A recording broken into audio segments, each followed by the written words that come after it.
Even though private prisons are deemed more dangerous than public prisons, the Trump administration continues to expand their use. An apparent reason for this expansion is the fact that during his candidacy and inauguration, President Trump received close to $500,000 in support from two major private prison firms, GEO Group and CoreCivic. As a result of their very generous contribution, the two firms' stocks coincidentally soared. In addition to this, the way private prisons run and their means of funds are two great examples of their corruption. In 2015, a riot broke out in an Arizona private prison, causing 3 inmates to escape. As a result, the GEO Group, another private prison firm, replaced Management and Training Corporation after they lost their state contract. Just years earlier, the GEO Group surrendered their lease in a Mississippi prison after a federal judge ruled that the inmates had not been protected from gang violence. The firm was then replaced by Management and Training. More recently, in another Mississippi prison, Frank Shaw, the warden for Management and Training, was called to testify regarding a federal judge claiming that the prison routinely failed to shield inmates from beatings and left them so desperate for medical attention that they left fires in their cells. Coincidentally, Frank Shaw was also the warden during the 2015 riot in Arizona. With just these two instances alone, it is clear that Frank Shaw is not responsible enough to be the warden. In an attempt to minimize the suspectability of having another riot, the state tried to limit the number of prisoners held.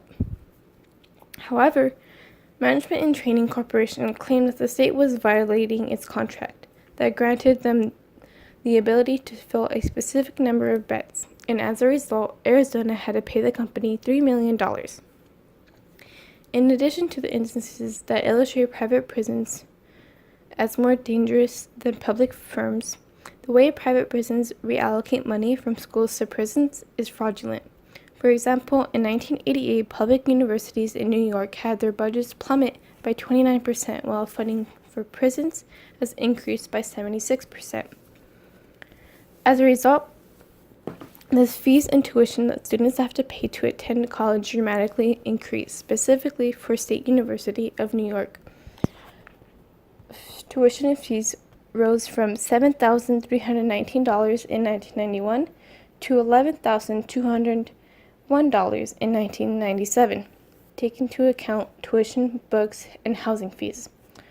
Consequently, the reallocated money was cut from school support systems for people of minorities such as the working class and poor, making it more difficult for Latinx and African Americans to attend college and much easier to go to prison. In fact, about 34,809 African Americans and 22,241 Hispanics are in prison, while there are only 27,925 Black and 17,845 Hispanic students attending State University of New York. It is clear that while thousands of African Americans and Hispanics are unable to attend universities because of high tuition and cutbacks in student loans, hundreds of millions of dollars have been siphoned from the state's education budget and spent on building prisons. This issue is not only represented in New York, but also in California. As of 1977, California reported to having 19,600 inmates, and by 1997, California reported to having almost 1,600,000 inmates. In order to accommodate the large increase of inmates in the past 20 years, California has constructed 21 new prisons, holding the largest record of single prison system worldwide. California now holds more inmates than France, Great Britain, Germany, Japan, Singapore, and the Netherlands combined.